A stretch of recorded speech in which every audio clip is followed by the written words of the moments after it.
Everyone. Class 10th chapter coordinate geometry में बच्चों जो टॉपिक फर्स्ट है आप लोगों का उसको स्टार्ट करेंगे। बच्चे एक्स वाई प्लेन ये देख सकते हैं आप लोग, मैंने आपके सामने बनाया है एक एक्स वाई प्लेन। इसमें देखिए ये एक्स एक्सिस आसानी से नज़र आ रही है आप लोगों को, X O X dash and Y O Y dash. तो बच्चे ये आप लोगों एक एक्स वाई प्लेन जो नज़र आ रहा है, ठीक है, इसमें अब देखिए अगर मैं कहीं पर भी एक पॉइंट मार्क करता हूँ like here P X Y, ठीक है बच्चों। अब ये जो x है ये क्या रिप्रेजेंट कर रहा है और ये y क्या रिप्रेजेंट कर रहा है ये आपको मालूम होना चाहिए अच्छे से, ठीक है। वो आप लोगों को मैं एक एग्जांपल ले लेता हूँ यहाँ पर। यहाँ एक पॉइंट मार्क करते हैं बच्चे, ये पॉइंट, ठीक है, लाइक यही पॉइंट P है। तो अगर मैं आप लोगों को इसके कोऑर्डिनेट्स पूछूंगा तो आप लोग आसानी से बता सकते हैं कि ये 2 यहाँ लिख लेंगे और यहाँ से आप लोग अगर अप्रॉक्सीमेटली, ठीक है, 3 दिख रहा है तो आप लोग 3 ले लेंगे, राइट। अब ये 2 जो है वो क्या रिप्रेजेंट कर रहा है और 3 क्या रिप्रेजेंट कर रहा है ये आपको अच्छे से मालूम होना चाहिए। बच्चे इस पॉइंट का एक्स एक्सिस से कितना डिस्टेंस है और यही पॉइंट P का वाई एक्सिस से कितना डिस्टेंस है वो कौन कौन रिप्रेजेंट कर रहा है। अब जल्दी से आप लोग देखेंगे ये पॉइंट P है, एक्स एक्सिस ये है, तो एक्स एक्सिस ये कितना ऊपर है यानी कितना दूर है, कितना डिस्टेंस इसका वो हमें बताएगी वाई एक्सिस, ठीक है। तो वो कितना है 3।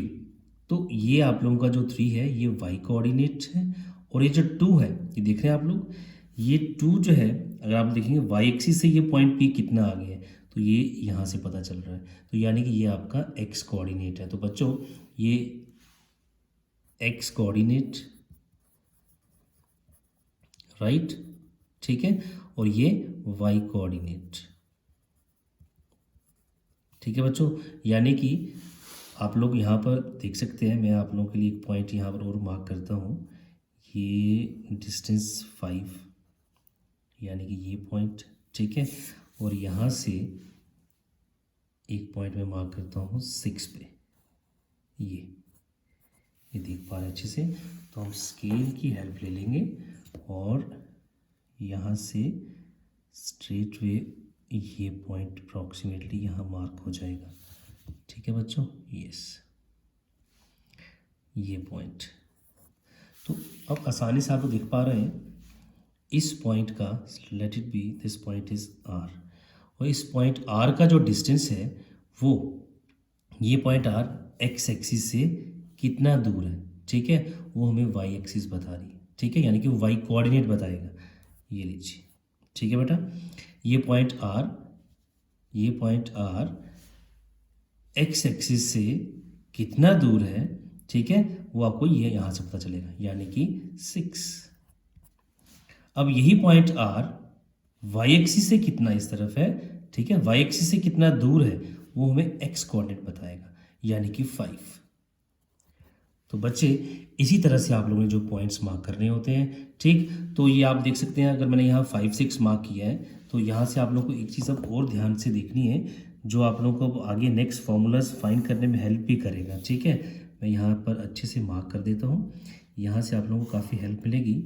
यानी कि अगर मैंने यहाँ 5 लिखा है, ये जो 5 है तो इट मीन्स कि यहाँ से 0 से 5 ये यूनिट्स बात कर रहा है, और ये जो 6 है इट मीन्स कि 0 से 6 ऑन वाई एक्सिस ये यूनिट्स यहाँ पर ये मार्क कर रहा है, ठीक है। अब हम क्योंकि इन जनरल काम करेंगे तो हम लोग एक्स वाई में काम करेंगे यानी कि एक्स कोऑर्डिनेट और वाई कोऑर्डिनेट, ठीक है। तो 5 6 में तो हम लोग क्वेश्चन सॉल्व करेंगे। इन जनरल आप लोग को मालूम होना चाहिए कि ये जो 5 लिखा है तो ये 5 क्या है, 1 2 3 4 5 यूनिट्स, 6 यूनिट्स इस तरह से, ठीक है। अब बच्चे आगे कंटिन्यू करेंगे।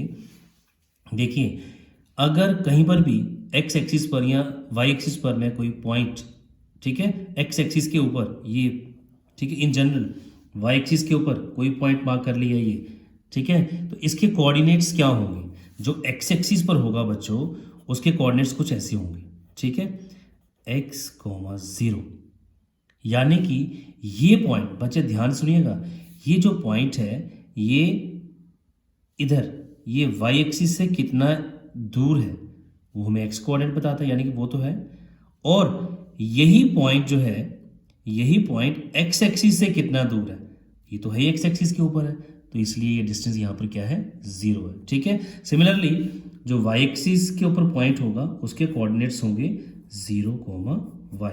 चलिए बच्चों, ज़्यादा टाइम वेस्ट ना करते हुए अब हम लोग स्टार्ट करते हैं नेक्स्ट जो हमने टॉपिक जो है वो पढ़ना है, और वो ज़्यादा अच्छे से आप लोग देखेंगे और अच्छे से समझ पाएंगे आप लोग। ठीक है, देखिए बच्चों,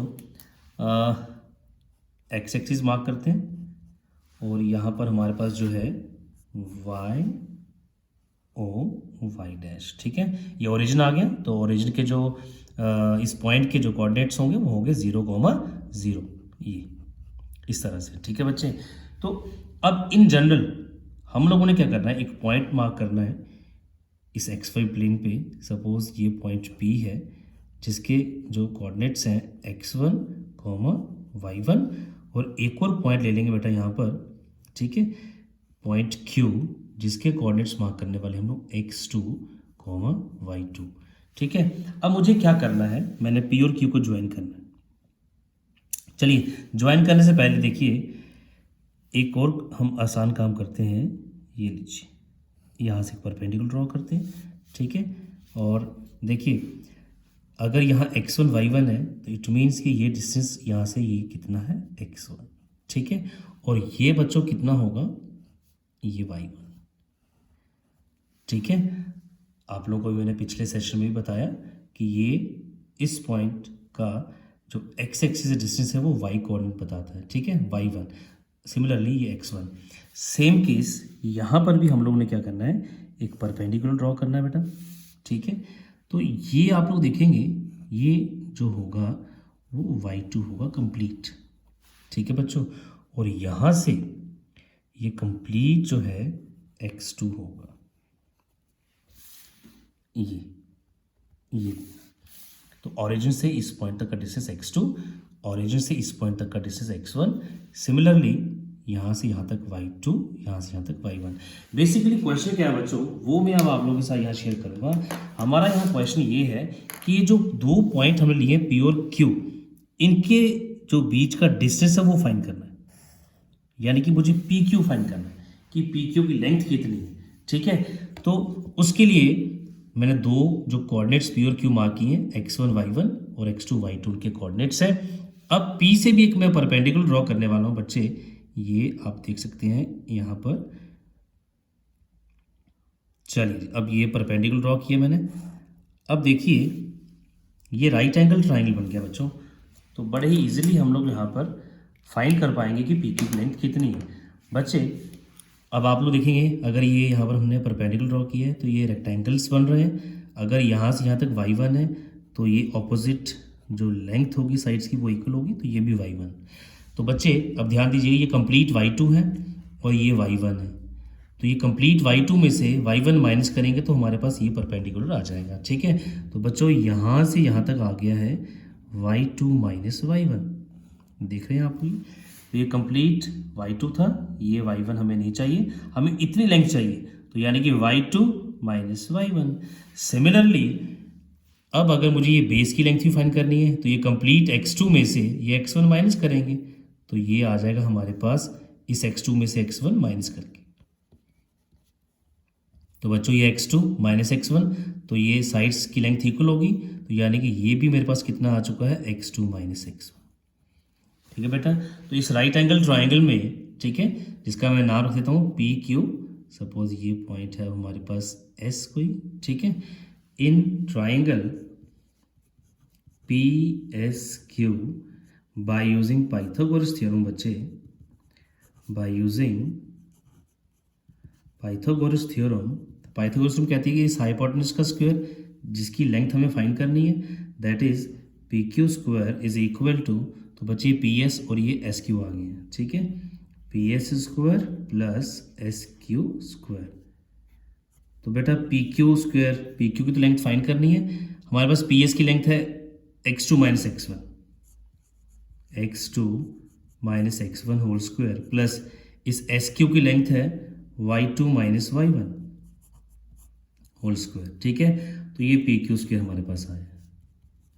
तो बच्चे कई जगह हम लोग ऐसे भी फॉर्मूला अप्लाई करेंगे कि PQ square is equal to this. ठीक है, नाउ विच इम्प्लाइज, इसका स्क्वायर हटेगा यहाँ से, तो P Q is equal to square root of this whole thing x2 minus x1 whole square plus this y2 minus y1 whole square. तो बच्चे ये जो फॉर्मूला बना है इसी फॉर्मूला को हम लोग कहते हैं दैट इज डिस्टेंस फॉर्मूला। कौन सा फॉर्मूला बच्चे? Distance formula. तो ये पहला फॉर्मूला है जो इस टॉपिक कोऑर्डिनेट ज्योमेट्री में आप लोगों को करना था, ठीक है। तो ये आई होप कि आप लोगों को अच्छे समझ आया होगा डिस्टेंस फार्मूला क्या है। डेरिवेशन भी आपको मैंने हल्की सी बताई है, ठीक है। अब एग्जाम में ये पूछे या ना पूछे बट आप लोगों को एक आइडिया हो गया कि ये क्या चीज़ है, ठीक है। आप लोग डायरेक्टली खुद भी फाइंड कर सकते हैं।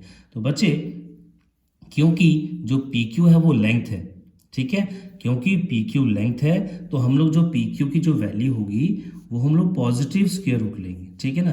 तो लेंथ मस्ट बी पॉजिटिव, इसलिए ये आप लोग ने एक चीज़ का ध्यान रखना है। उसके बाद आप लोग इसी पी क्यू की जो लेंथ है वो ऐसे भी फाइंड कर सकते हैं। x2 माइनस x1 है तो आप लोग x1 minus x2 whole square भी कर सकते हैं, प्लस यहाँ से y1 minus y2 whole square भी कर सकते हैं। फाइनली जो भी यहाँ पर x1 माइनस x2 आएगा उसका स्क्वायर पॉजिटिव होगा।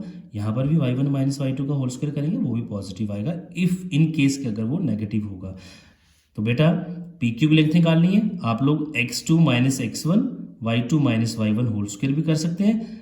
और अगर आप लोग ऐसे करते हैं x1 minus x2 whole square plus y1 minus y2 whole square तो भी चलेगा, वो भी ठीक है। तो ये था बेटा फॉर्मूला, डिस्टेंस फॉर्मूला जिसको हम लोग कहते हैं। तो इसका नाम इसीलिए डिस्टेंस फॉर्मूला है क्योंकि हम लोग दो पॉइंट्स के बीच में डिस्टेंस कैसे फाइंड करना है वो हम लोग जो है वो इस फॉर्मूला की हेल्प से करते हैं। तो बच्चे ऐसे ही आप लोगों ने जो एनसीईआरटी की एक्सरसाइज है 7.1, ठीक है, उसमें कुछ क्वेश्चंस भी हैं तो आप लोग वो भी कर सकते हैं, ठीक है।